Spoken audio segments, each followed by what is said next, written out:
Oh dear.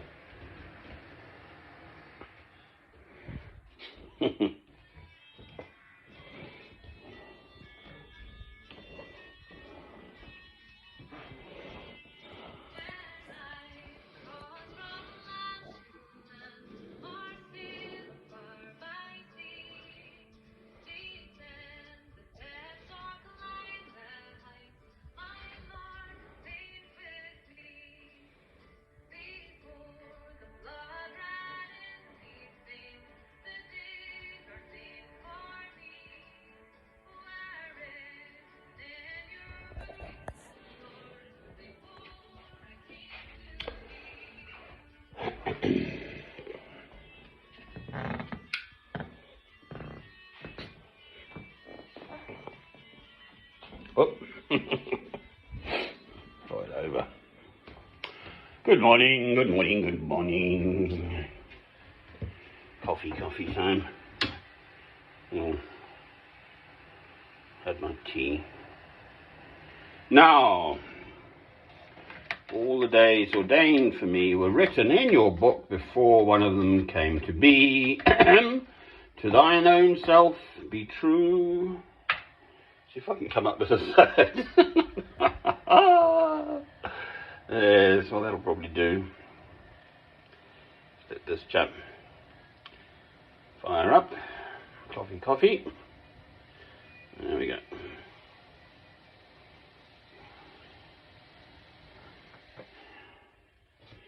Count your blessings. There we go. Got another one.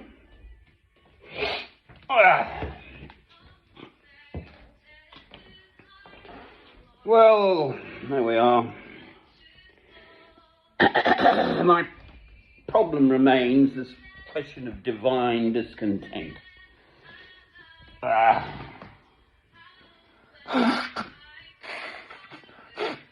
The world's a mess and I haven't fixed it.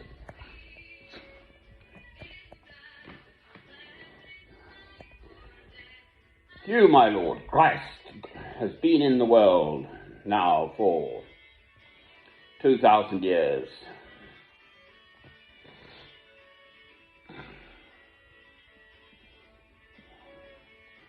So just imagine how much worse things would have been without Christ guiding us and showing us.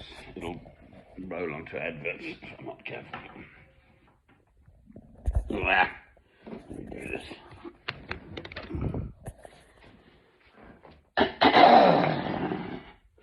So who am I to think I can fix the world?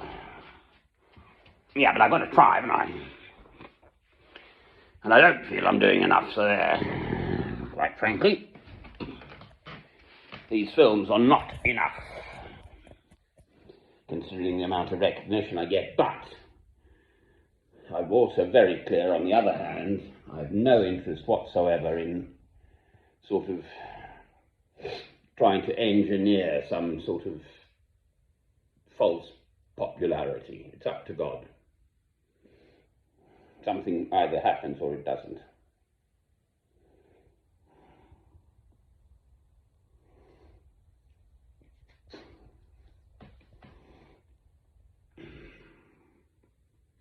So in the meantime, one just keeps on keeping on, quite frankly.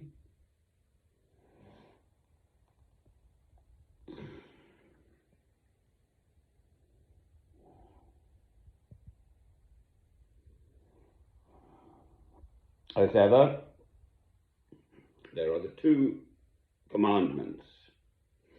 So love God, love your neighbour as yourself. Amen.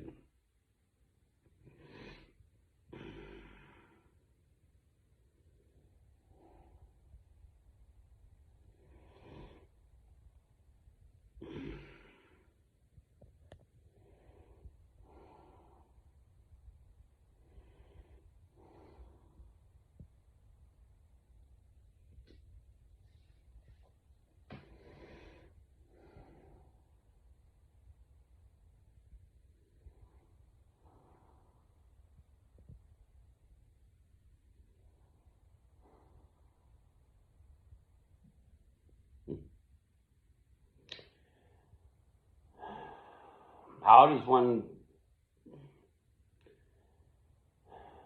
love one's neighbour when they seemingly don't want to be loved? They want to kill each other. How about all the people dying of stuff? Hunger, malnutrition, disease.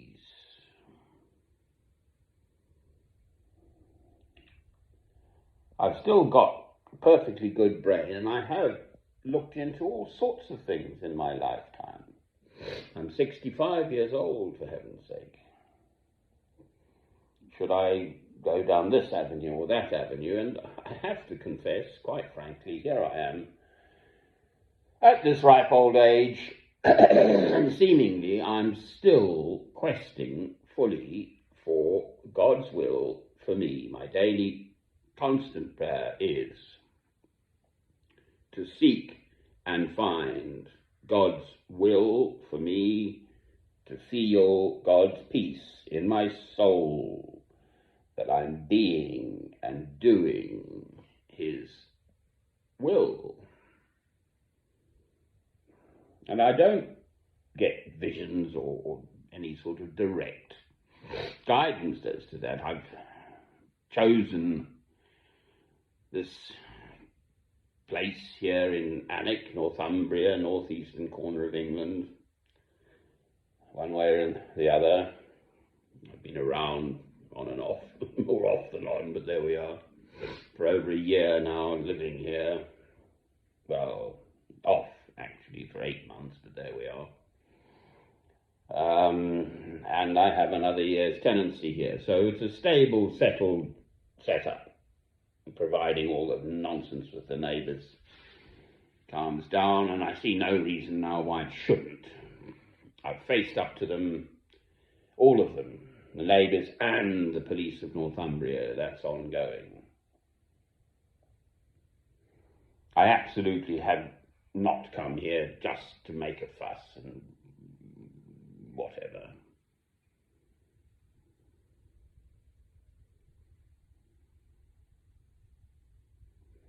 It's a very pleasant place, so lovely and peaceful now. There's virtually just no evidence of sense of any kind of noise, traffic noise at all. Just hear the seagulls this time of the morning dawn. So it's a lovely time of day. So there's no reason why one shouldn't just be at peace. I've got money in the bank.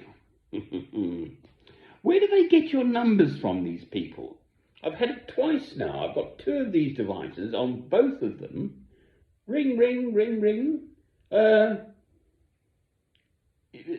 Your bank account's been hacked into for 900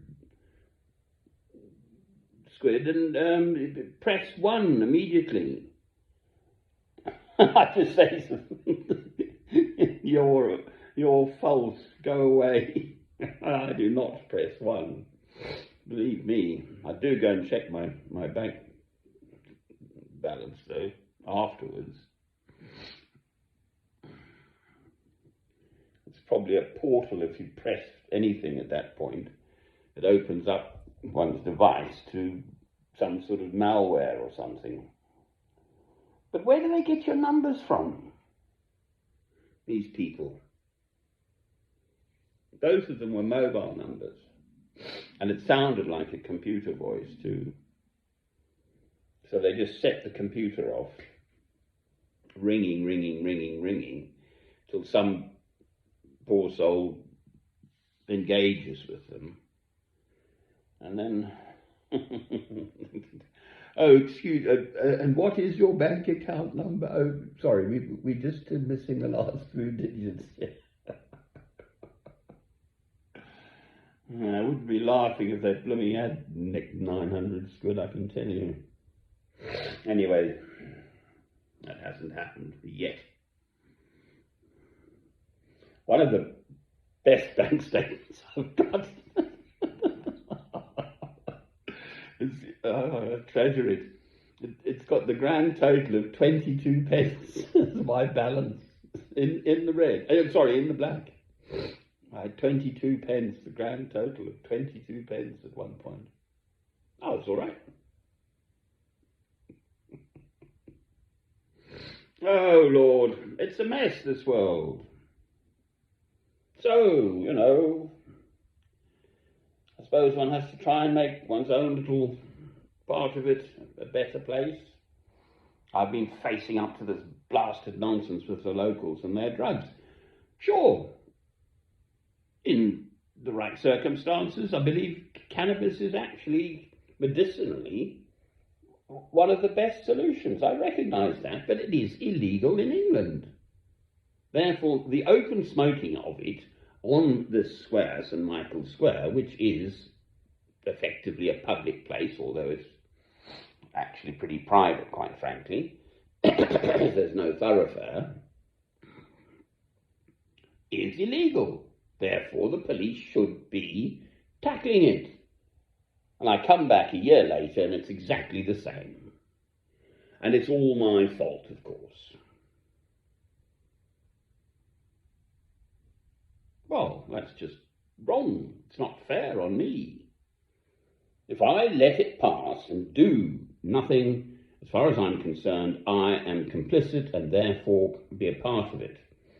Now, in exactly the same way that the whole shenanigans here in British politics, with all those going along with whatever he is, the former Prime Minister of Britain, but they went along with it. They gave him their undivided support, etc. I can see them. Liz Truss in particular is one. No, we have complete confidence in the man. Oh, please. What about Hitler? From 1933, he was Chancellor, I believe, in Germany, and managed to get their economy somehow going, and people liked him for it. Putin likewise. The man's ex-KGB, but I've met Russians. I just smell burning. Sure, I turned it off.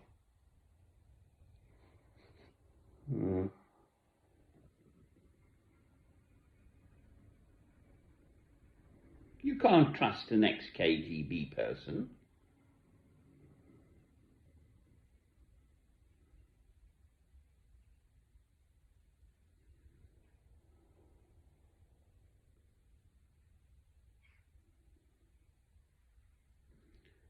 For that matter, actually, you can't trust anyone who's been in power too long. Mrs. Thatcher, curiously, I think had 4 terms in the end as British Prime Minister.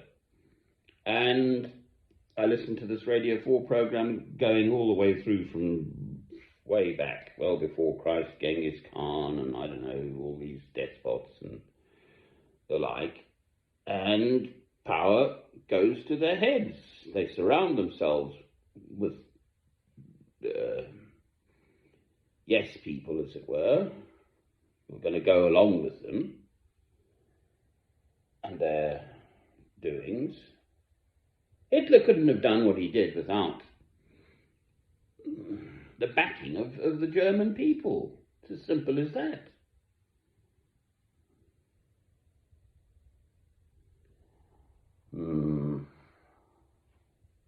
I'm a Christian.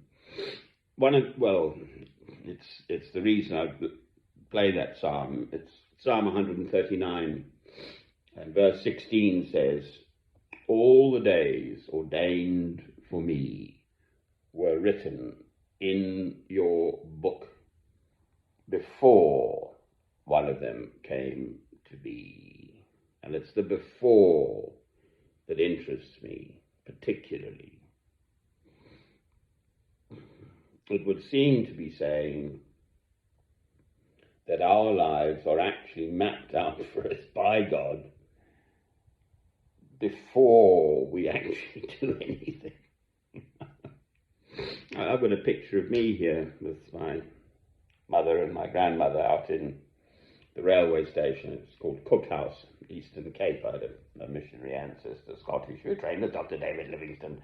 So I'm a white African born in Cape Town, but I'm British. My father was English. Anyway, a little fellow there, and I'm going after market, so I've got a jacket and a tie, and I'm about 7 or 8 years old.